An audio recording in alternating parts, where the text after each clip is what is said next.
kindly, let's start off with you introducing yourself and then we get into the discussion. Okay, so I'm Renee Okoye. Mhm. I am a teacher by profession. I studied early childhood education and childhood psychology, and I am a firstborn in a family of three, and a wife now, and a mother a mother of two. Mhm. Yeah. Amazing, Yes. amazing. So now, Yeah. um, Hmm.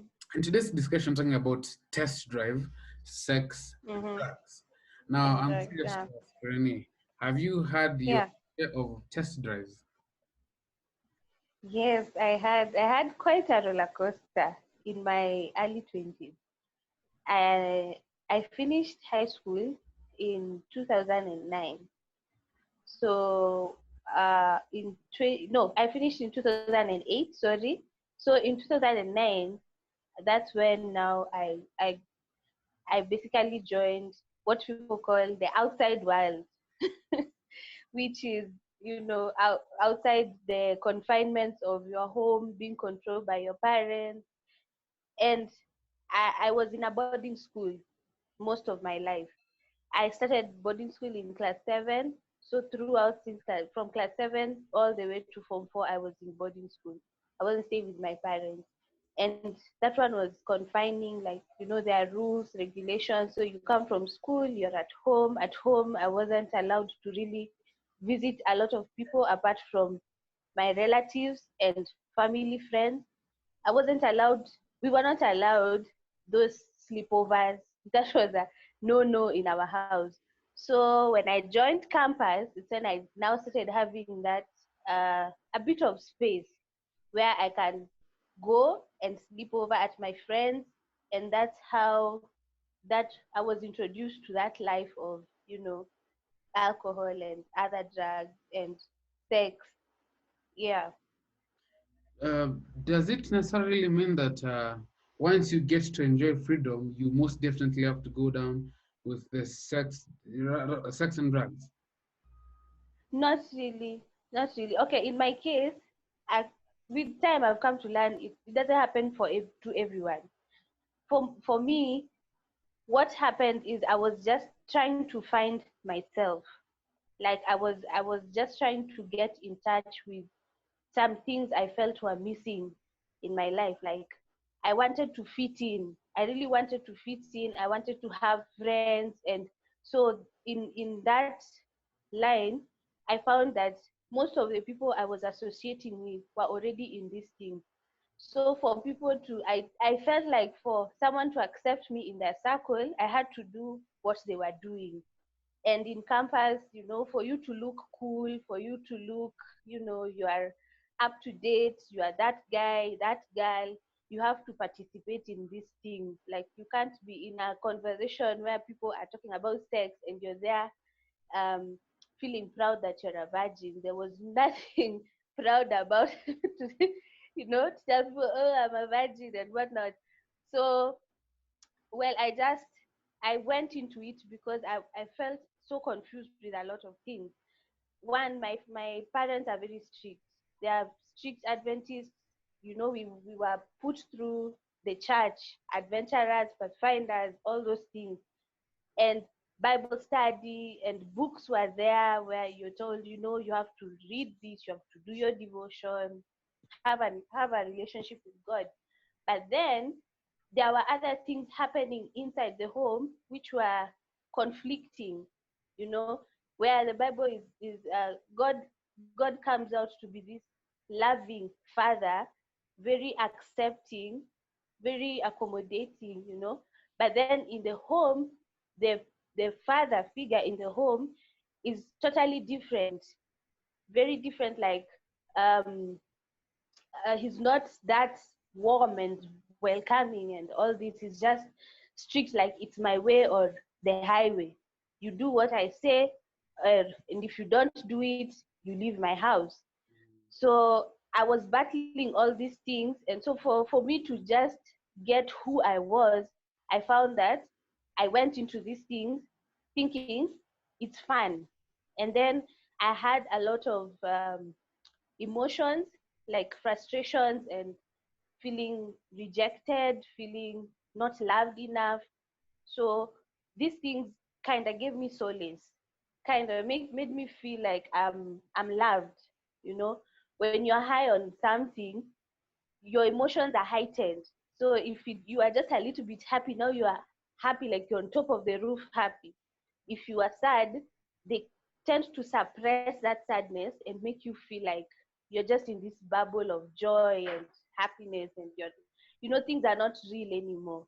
So those feelings of rejection and not being loved just tend to fade away when you're high, when you're in that moment, when you're having sex with someone, or you're just high on these other drugs. They make you feel a very different thing. So it's not necessarily that when you get out of high school you have to go into alcohol and drugs. If your foundation at home is good, like you have a very loving, understanding environment in the home, then it's really hard for people to sway you around, because you see, you have, if your mother or father is someone who you can sit down with and tell them, I have these conflicting things within me. What am I supposed to do? How am I supposed to go about them? Then you don't have to seek solace in your friends or in drugs and alcohol. So um, for me, it was I didn't really feel like I had someone to talk to.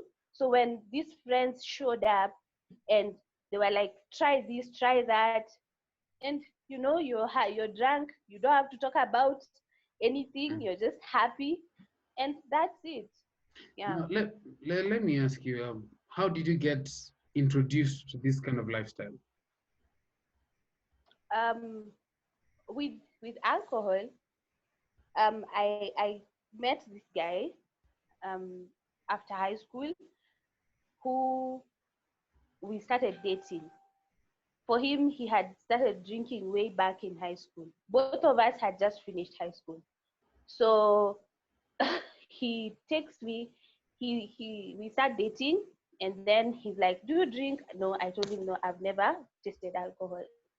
And then he tells me, you know what, I'm going to take you out.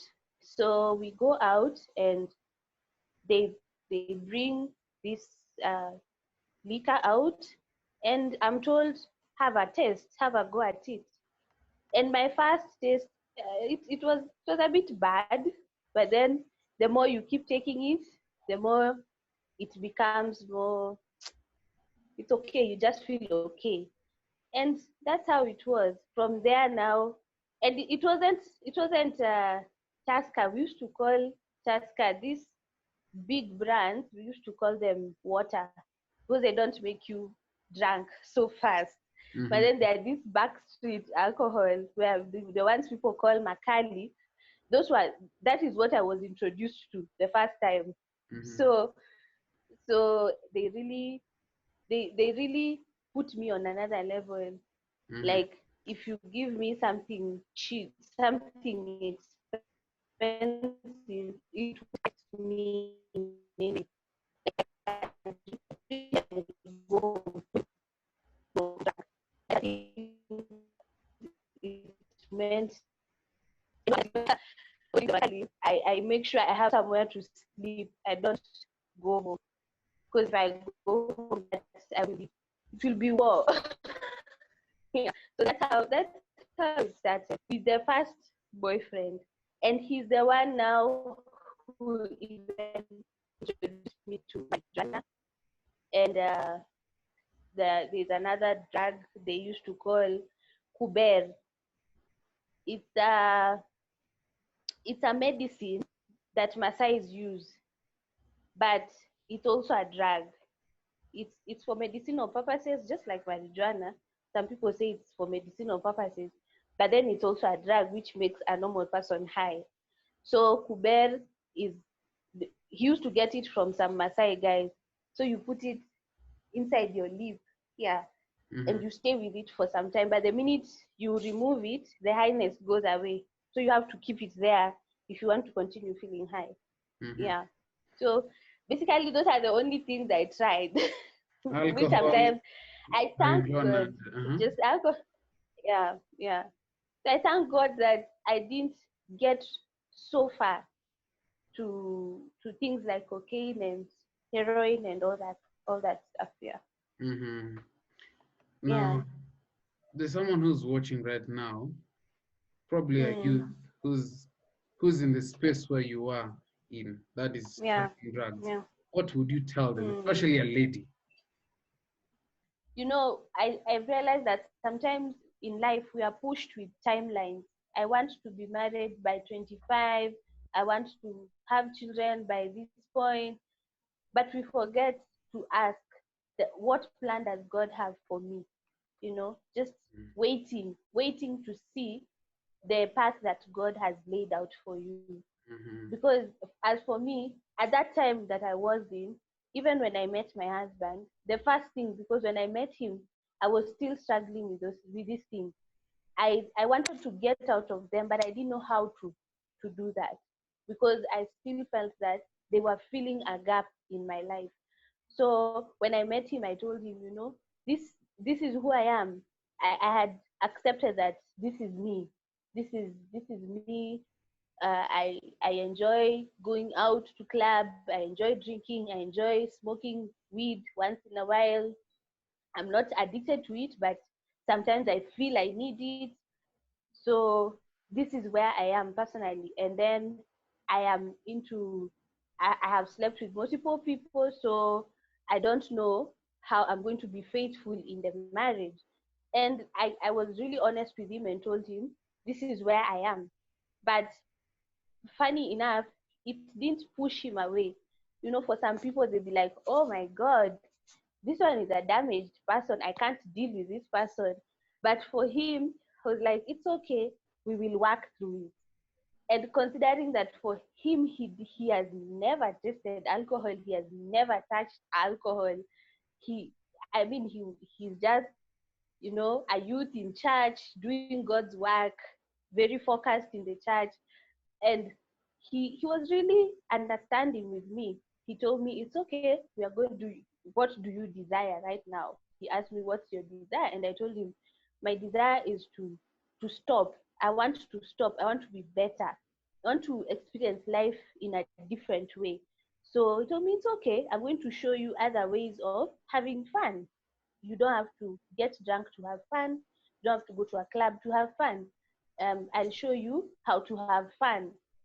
And at first it was confusing, but with time, I came to enjoy that because we only dated for like 6 months and then we started planning for our wedding.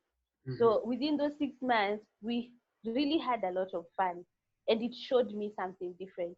And so in that light, I always tell young girls with who sometimes they come to me and ask me, hey, how did you manage to get out of this? Those people who know, I would be like, sometimes just sit back and let God do his part, and he will do it. He will Mm-hmm. he will take these things out. You won't have to struggle. You won't have to go to a rehabilitation center. Like he himself will work on you personally if you let him do it. And Okay. by letting him do it is also and identifying what is the problem, what is the root cause of this thing, what am I really yearning for, you know what is that gap I want to fill with these things, what is this hole that these things are filling, so that he himself can come and fill it, and then you get that healing from that, from whatever it is you're going through. Interesting. Because Now, mm-hmm. yeah, And then yeah. now I'm sure someone watching right now will be, there's someone who's probably stuck there, and Mm. they're in a space where they know, nitatoka tu. I mean, see, ni kesho tu. I'll just decide. Are you having, like, do you think your lifestyle then when you're doing a test drive has probably damaged you even Mm. right now when you're in marriage? Yes, yes. There are a lot of things I had to unlearn. You can't. It's not a decision you wake up in the morning and say, "I'm not going to drink" by yourself. You can't do that. Or I'm not going to last after a guy. Or I'm not going to feel. the urge to sleep with someone else apart from my husband. You can't do that on your own. It's something you need to constantly put to God in prayer. Like, God, these are my weaknesses. This is where I am hurt. These are my wounds. And so I need you to heal me. I need you to continue working on me every day, every moment in my life. Remind me that I need to choose my husband every single day. No matter what you're around, I mean, God just because I tried a couple of times way back before, when now I was feeling tired of constantly going out every Friday, and maybe at the end of the month you look at you have debts to pay, you want to have fun, you want to, this all these things. And so at some point I was getting tired. I'm out. But a month down the line, someone just comes along and they're like, "Hey, we go out," and you're there. You go out, you forget. I wanted to stop, and then you say, "This is my last drink. This is my last weekend out." But then you find yourself another month doing the same thing. So you really can't do it on your own. You need God. And it affected my marriage life because in the first year, sometimes I would have anger, like bursts of anger, because I didn't know how to control my anger. And I would lash out at my husband because the only way I would suppress my anger back then was going out to drink. Like, if something is not going my way and I feel like lashing out, I would drink. Go for a drink the whole night, come back the following day, I'm done, move on with my life. But now I was in a situation where I have to face these emotions, I have to feel them, I have to go through them. And I'm in a marriage and I have a partner who I don't want to hurt, I don't want to transfer my wounds to them. So I really had to work, and he helped me also to work through my anger issues, which sometimes there are those bursts of anger, but then now they are more manageable. I know how to deal with them. I can go for a walk, I can put a hymn and listen to some nice songs, and it just goes away. Yeah. Mhm. So it really affects the marriage setting. Mm-hmm. And I think that goes Yeah. a long way to the guys who are like, you know what? It's just me as a young guy. It won't go to my marriage. But from your sharing, I believe It does. from your sharing, I It believe does. that. Mm-hmm. Go ahead. You saying something? Yeah.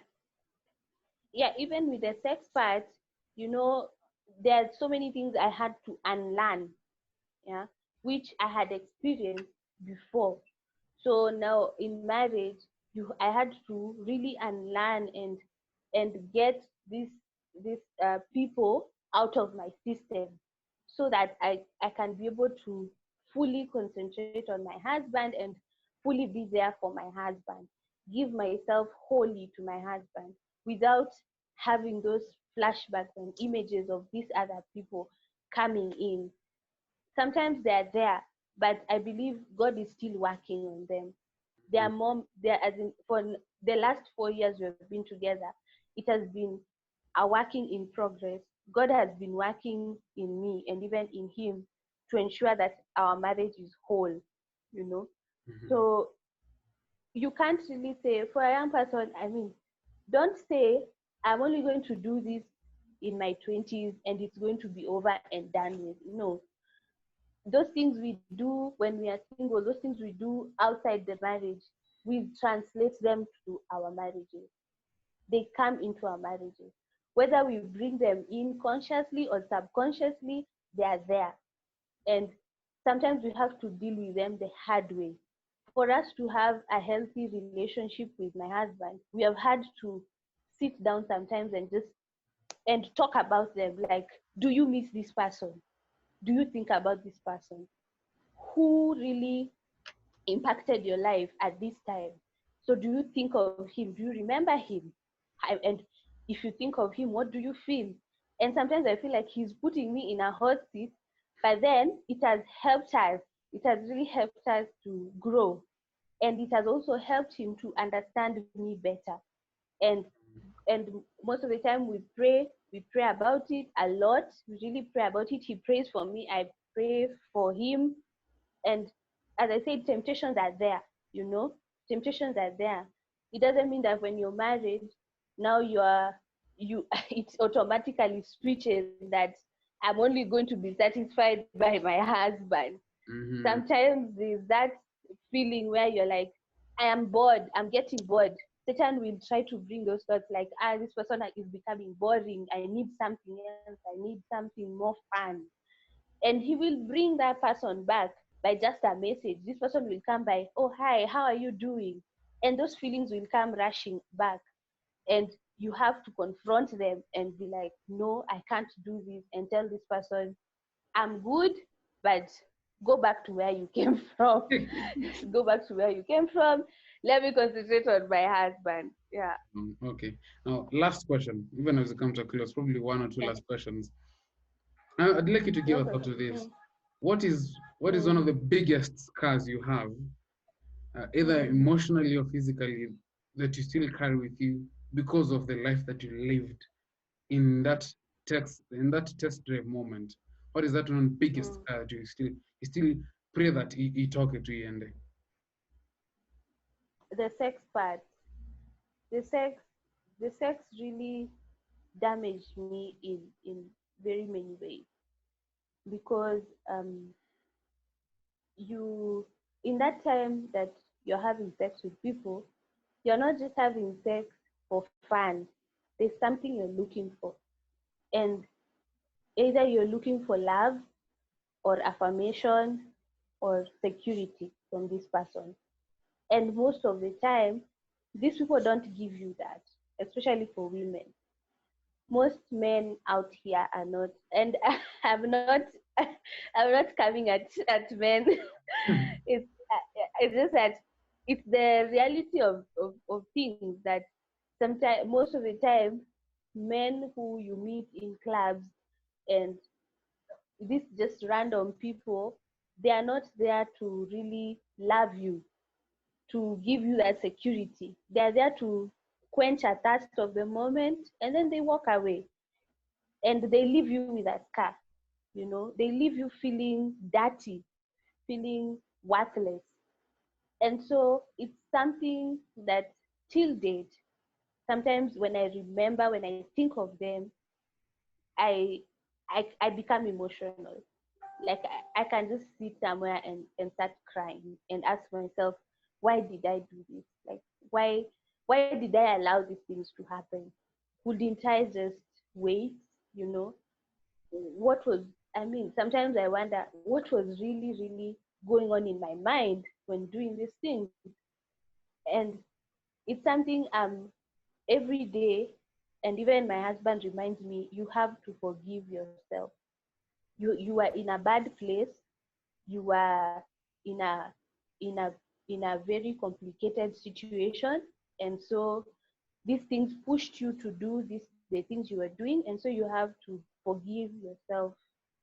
And so it's, I'm still learning to forgive myself and be easy on myself, because um sometimes I can feel uh some discomfort in my body, or feel pain somewhere, and I feel like, oh God, I'm being punished for what I did, or as a result of this. You know, mm-hmm. I will study somewhere and be like, oh, you know, having sex with multiple people gets to you having this kind of disease. And sometimes I wonder, am I really HIV negative? Do I have HBV? You know, and not that I've not been tested. When you get pregnant, you get tested, Mm-hmm. but then sometimes I'm just like, is are these people really sure this test is negative?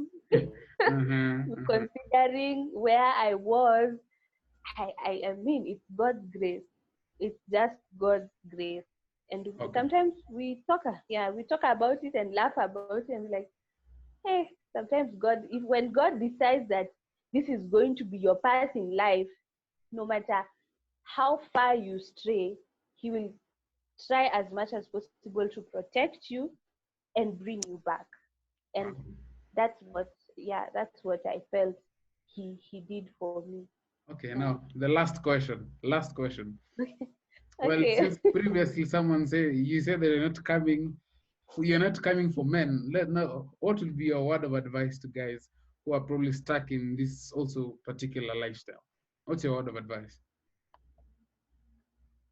for men, for men, I'd say the same thing for women. Like, we all have scars, childhood traumas, which affect us psychologically, and they manifest in different ways when we become adults. And it's necessary. I remember a few weeks ago I was listening to one psychologist who was talking about childhood traumas, and he said they affect both genders differently. Both of you might have been raised in a home where there is uh, violence, but one person will turn out differently from the other because you take that pain differently, and it manifests in a different way. And so the first thing is touch on it, like have have that conversation with yourself. Am I okay? It's really necessary for us to keep asking ourselves, am I okay? Why am I doing this? Why am I sleeping around? What am I looking for? What am I getting from alcohol? Because truth be told, many people who are drinking are hurting. Many people who are having random sex with people are people who are hurt, and they're just looking for peace. Most of them are just looking for love and peace in the wrong places. These things don't give they don't give peace and love. They actually keep digging that hole deeper and deeper. They make things worse. So it's necessary that even as a guy, just sit down and ask yourself, what am I getting from alcohol?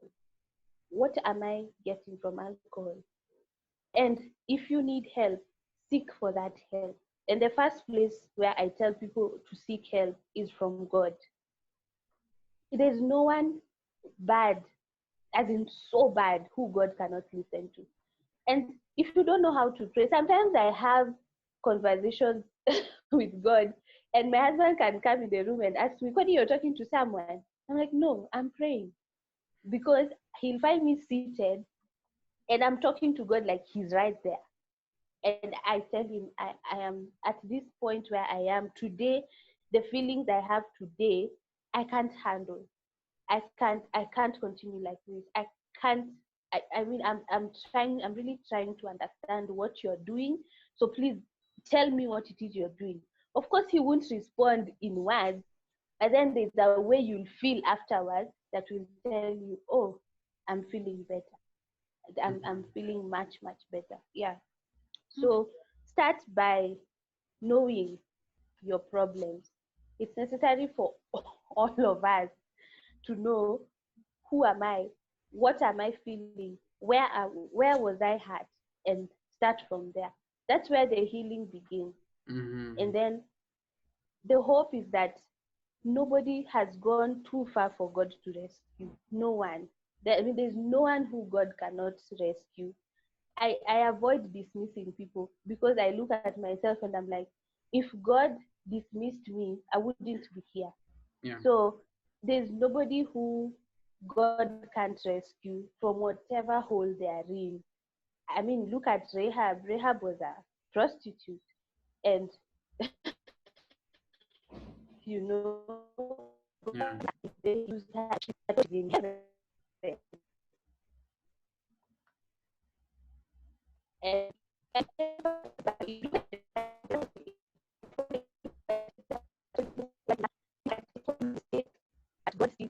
had showed them grace, showed them love, gave them an opportunity to make it opportunity, yeah, Mm. Oh, to okay. make things better and to have a relationship with God. Wow. That's actually something. Thank you so much, Shani, for sharing. And wow.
Welcome back to The Identity, and you're still on the discussion of my reality versus hypocrisy. And I'd like to throw in first to the panel. First of all, today our panel is Pastor Ernest Ireri and Jeremy Omari, who will be helping us draw life experiences from this particular discussion. Jeremy, what is hypocrisy to you? Hypocrisy is just a synonym of fake. It's very simple and clear. Simple and clear. Yes. It's fake. Yeah. Pastor, what's your definition? Hypocrisy. Yeah. I love that, that it has a synonym for fake. I would say hypocrisy is living a lie. It is putting on a mask, being inconsistent. Mm-hmm. That's what I would say. Now, let me come to the particular interpretation definitions. There's that person who's living a lie, but then this lie that we see it as a lie is their reality. Is there that possibility? Yeah. It's there. Yeah. So someone can live a lie? Yeah. How? Practically, Adventist men, Whoa. we are good with suits on Saturday. Okay. But kwa ground, Okay. just good with outward appearance. But what is in the pocket and what you show are two different things. Pastor, what I'm doing, okay, wait, you want to chip in? Yes, I want to Go chip in ahead, there. go ahead. Yeah, for sure someone can live a lie, which is to them a reality. Let me give it a biblical perspective. The Bible tells us in 1 John 4:20, whoever professes to love God and hates the brother makes God a liar, or they are deceiving themselves. That is to say, I can be doing all the religious stuff that is there. I can be standing in as a leader and give announcements. I can be putting on a very beautiful suit. I give my money for tithes. I construct churches. That is my show of loving God. And to me, I'll be saying I love God purely. But we are told that love for God should first and foremost be seen by how you treat your brother and sister, your love for other people. So for sure, I'll be living a lie, because in Scripture, you do not love God if you hate your brothers and sisters. But to me, I'm doing the best I can. In matters of church, I'm there. So truly, I'll be living a lie, but to me, that lie is reality. For example, using the same analogy, there are people who you just don't meet eye to eye. And for me, let me use Jeremy for example. Probably me and Jeremy have just bad blood between each other. You know, and it's not because of what he has done or what I've done. We just know that we cannot gel together. Is that hypocrisy? Because I think I'm in a place where I think, since we can't gel, let me just avoid him so that we don't clash. What do you call that? Now there things get tougher. Because the definition for that, quantifying such a behavior, should first and foremost be based on our set values. as Christians, and not just Christians, Adventist Christians, who we know our life should be dictated by God's word. God's word will have a definition. He will say, if I have a problem between me and Jeremy, I should see him. We iron it out. Because without ironing it out, when I have a grudge in my heart, even my own prayers do not get to heaven. So if I know that is what I'm expected to do and I don't do it, when I see him, napiga corner, I want now to go the other. I just want to make peace, you know. There's no need of getting close. And I know there's something between us. Then I will also say, because we have, who defines that is the Bible, then I'm also living a lie. I'm becoming a hypocrite. What God has told me in his word, I'm not following. I'm looking at someone who professes to be a Christian, but then he or she's struggling with something. Let's say drugs, you know. This person is doing their best to be a Christian, but then they're still stuck on drugs. Is that hypocrisy? I would say no. How so? You see, this life is that part that says, one of the shows we've had with you one time, you brought in some poem in Psalm 23. Even though I walk through the shadow of the valley of death. You see that even though is an if clause. I may walk through the shadow of the valley of death. Those are the most down part of my life. Or I may not walk through. So if I'm in such, struggling with pornography, struggling maybe with things like alcohol and drug abuse, I'm struggling with an illicit kind of sexual relationship. If I'm struggling and I'm looking forward to the Lord, please help me out, I will not say that is hypocrisy. It is something that has come into my life. I have noticed that I have this problem, and that's why we are using the word you are struggling with. So you want to live your Christian life as it should be, as it is guarded by God's word. But this thing that is pulling you back, you are struggling on how you'll come out of it. That is not hypocrisy. That is something that has come in like it will be there for every other person. But now it will become hypocrisy. If I will live that negative aspect of my life, thinking, after all, it is okay, let me just continue. That's who I am now. There is a problem. Jerry, we have very many friends, both from our religious circles and also our social circles, that is outside church. And I don't know about you that much, but there's this notion where you want to fit in as a young person, you know, and sometimes you may be pulled towards going to places that you don't really want to, you know, but you'd stick to it. For example, I have friends who are from, you know, other spheres, and we were meeting, let's say, at a club. Number one, I don't want to go, but then since that's a central point, well, I will go, you know. I won't drink because I know my faith. I will ask for a soft drink, you know, let's say juice or soda. Does that still reflect hypocrisy in me? No, that's being real. I'm sorry, please speak out loud. That's being real. How so? Let me use a practical example of me. In campus, all my close friends used to drink. But when it reaches Friday, it is party time, you know. I go to Vespers, but they go their way to drink and that. So we meet either on Sunday evening or Monday. Because on Friday I'm in Vespers, Saturday I'm in church. Maybe Sunday part of it, some 2 hours, choir practice and that. So in our campus, we had a club inside the school. So I used to go there. I don't drink, but I take a soda. Okay, there was a lady who used to sell some fresh juice. I love passion. So they order for me passion, but they order their serious stuff. That is being you. Although some close friends of mine whom we were in church used to criticize me that I'm walking with the drunkards and that. But I'm just being me. That's being real. Pastor, how do you look at it? Because I think most of us young guys are in that space. Yeah, I think it is a unique perspective. And I thank God for Jeremy's being open with us. Yeah, it is true that is being real. I will not go there. As in, I will go there in my heart knowing I'm not going to drink.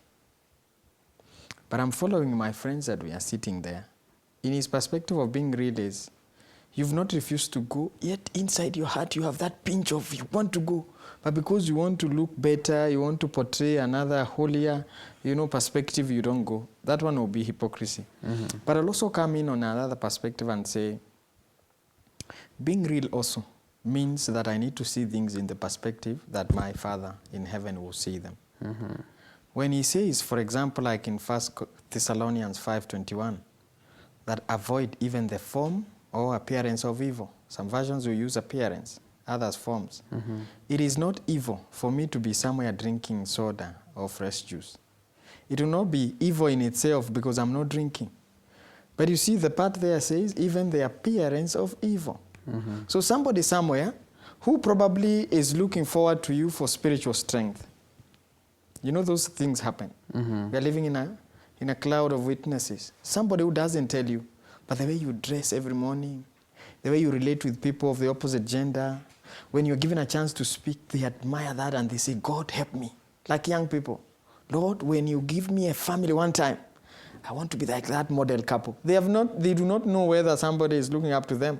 So even that form or appearance of evil may bring them down. So my reality will also be knowing what my Father in heaven expects of me. Yes, drinking is wrong. It is evil in itself. I may be with my friends and I don't take that alcohol. But if that is also kind of an appearance of evil, let me put it aside. There's an element of temperance that I see you bringing in there. And let me come to you, Jerry. There are people there's someone watching right now who will be like, okay, I have decided to live this kind of lifestyle because there are scars that I may be going through because of what I was told in church, or I was exposed to as a young person, and they're having it hard to live with their reality. What would you tell them? All this come when I know Pastor, I wish he had a word on this. I believe he will. Extremists. They try to make this young, feeble-minded Adventist youth feel like Adventist church is so strict. Like they regulate. Okay, let me use an example of food. They regulate what we should eat until you ask yourself, now, tutakula nini? That is true. So such talks that make people become so weak in faith, some feel like it's so hard to be in the Adventist church.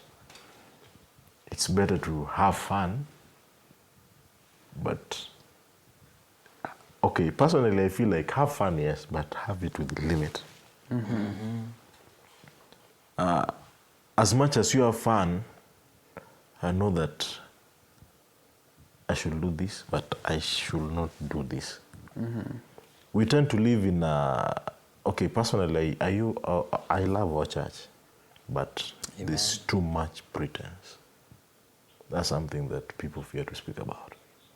There's too much pretense in our church that we've turned it to just a congregant meeting that people just come meet, then they go to their places. If it was so much real to us, the afternoon school have been full as morning. But because we are so much conformed to the world, afternoon you just meet benches. Because youths have wameenda ma meeting zao, baby shower, sijui nini. Kujienjoy. The same thing. I'm sorry to speak about this, but Please go ahead. getting pregnant while being a youth has become so normalized. It's something so normal that we have to live with it, because immorality is on the high, because we don't speak what we need to speak. Because if you speak what you need to speak, an elder will come and tell you, tuliza ball kidogo. Cheza chini. Cheza chini. I'm a case who has been given censorship because of singing with a group that is not allowed to practice in the church. So what led to them being stopped to practice in the church is because of they spoke of their mind. That we are getting, we are aging up, And we can, okay, if we continue being called a youth choir, itakataza walio nyuma kanyaga youth choir. Getting the point. So that made some of us being given censorship just because of speaking. So if in case we could have been speaking what is real, like you just go straight to the point and say that you got pregnant, it is wrong. It is what? It is wrong. Have some rest, go back and get baptized. Mtoto ni wako, but you know life has to move on. But first accept you did something wrong. But it has become so normalized that it's blame games. But instead of saying it is wrong, siku hizi wanasema it is right. Oh, it is life. It's life. Maisha imeniweka hapo. So if in case we accept, yeah, it is wrong stuff, but life has to move on. I accept I've done sin. I ask for forgiveness from God. If it's getting baptized, I get baptized. If I was not, and that, and we live a better life than we were. Pastor, jumping in, there's an aspect that is brought. I'd like you to add voice to it. The aspect of extremism, and please add voice. Yeah, to me, that comes in when we are taking the prerogative of God. If you read Matthew 7, verse 1, we are told judging is a prerogative that is not man's, it is God's. I should not reach a level where I'm now prescribing to people how they should live their life. What this Bible says gives us principles. And for every principle, there are no examples. Principles are principles. They are not outdated by time. So depending on how, with the light that the Lord has given me, I'll understand this principle.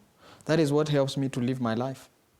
And at times when I understand the principles, I pick the value beside the principle, it becomes my life. The problem we have out there is that people have given us so many rules. We give an example of the extremist telling you, do not eat this, do not eat this, do not go to this place. But I don't think that helps us. Because those rules are the same rules we had while we were in high school. And we used to say rules are there to be broken, not to be followed. Why do you tell me do not step here? You see, like some of the compounds in our schools, you see, initially, the one who brought in the issue, do not step there were some flowers. A year down the line, there's no flower, there's nothing, it's just stones and sand. And you still have that thing saying, do not step there. So it doesn't even make sense. So to me, I would say, instead of giving me a rule, prescribing my life or how I should be, give me the principle, the value behind that rule. We are telling you not to step on grass here, because when you step on that place, you destroy the environment, the beauty that those flowers should be bringing, that are radiating the entire environment.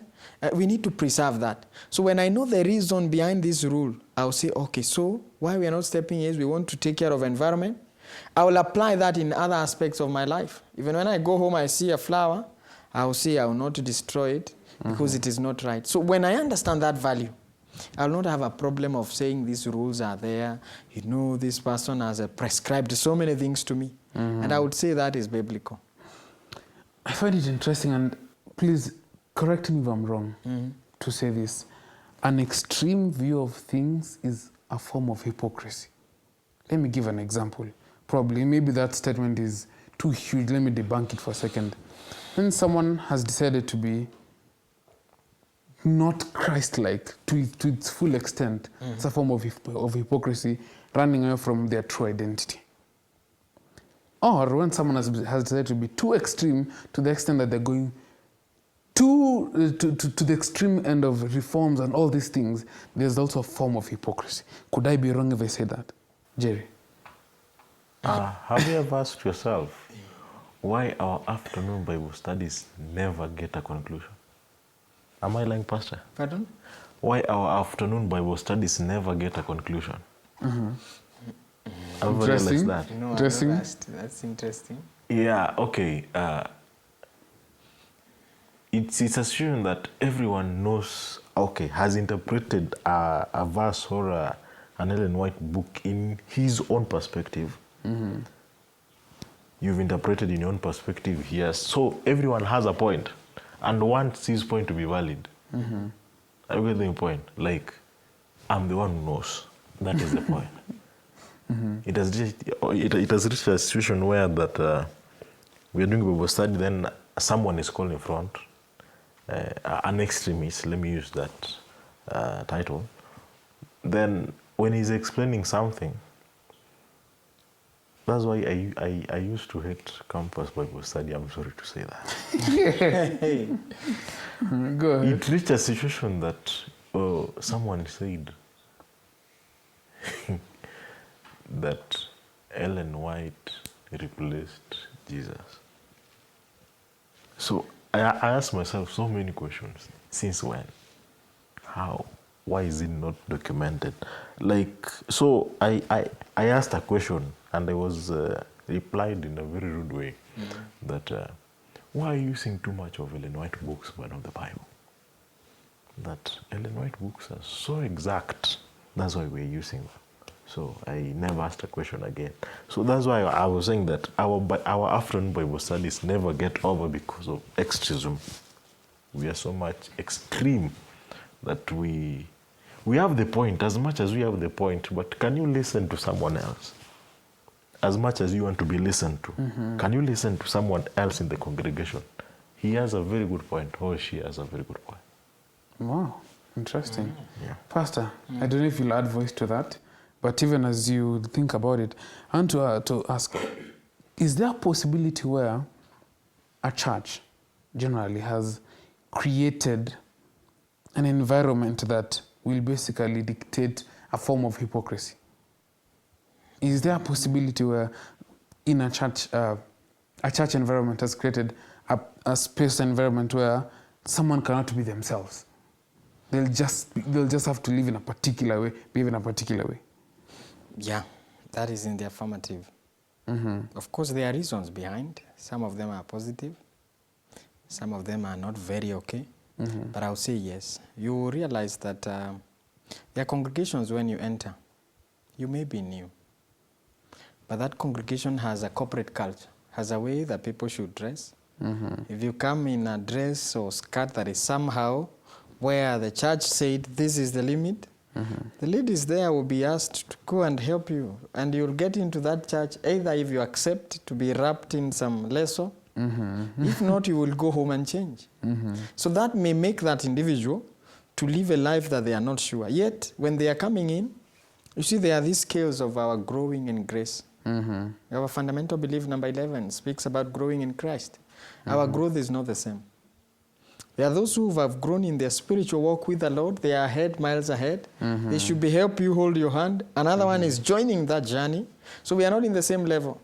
So when you are putting in those things and saying, this is our prescribed way, let the new people come in, try and let them know, show them the reasons. And at some point, they may own those and say, for sure, this is a good value. It is a value on simplicity and modesty.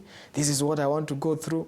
If it is hairstyle, if it is my way of dress code, once I understand what lies behind, I'll be helped other than having it prescribed. But coming to my brother who said, yes, the issue of being extreme, it is because at times we have gone ahead to fail to do that which is needed in our congregations.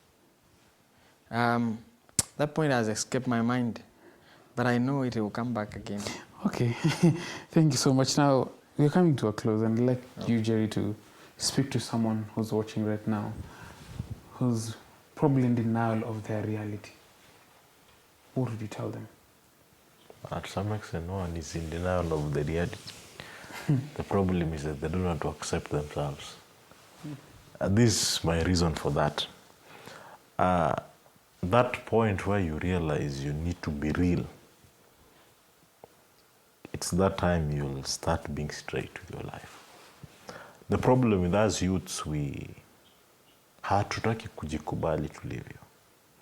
What we do is to impress that person mwenye anatuona. We don't want to be real. Like, we put on suits to impress ladies and that. Watu wana, yeah, kidogo hivi nichaguliwe youth leader. No. But what's the reality behind? Am I sleeping kama sijakula chochote? I get the point. That point where we come to reality, that I need to be real. I need to wake up, go and look for cash, so that even if I dress in my suit, I'm comfortable, I'm sleeping. It's that point where things will go straight. But when we continue living fake, nothing will ever take place. Man. Pastor, Yeah. someone has gone through the painful realities of pretense in church and is looking at, is watching right now the identity. What would be your word of encouragement to them? I would say let them not be constrained by living somebody else's life.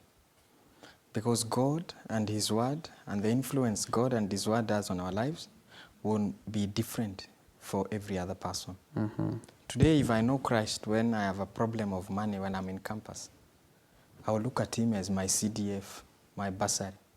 So when I'm asked to give an experience of who God is, it will be different from yours. He'll be my CDF, my bursary. If the Lord came into my life when I was sick, I needed His help, I will say He is my healer. So everyone has a different experience with their Lord. Let that experience dictate how your life looks like. Do not have to live your life because somebody else out there has given you a leeway, has given you a prescribed way of how you need to live. And when you do that from your own heart, saying, this is the match the Lord has exposed me into, this is the life I want to live in, you will go far. Wow, interesting. Now, this conversation can't come to an end, but then I've read something that I'd like to read to you. Hypocrisy is said to be the practice of claiming to have higher standards or more noble beliefs than is the case. If anything, when you die, when I die, nobody will want to know the kind of life I lived if it wasn't a reflection of who I am and where I come from and the faith that I profess. But people will remember me for the hearts that I've touched. And hearts are only touched, not from a fake perspective, but from a real perspective. Better yet, seek to remember God in all that we do as young guys.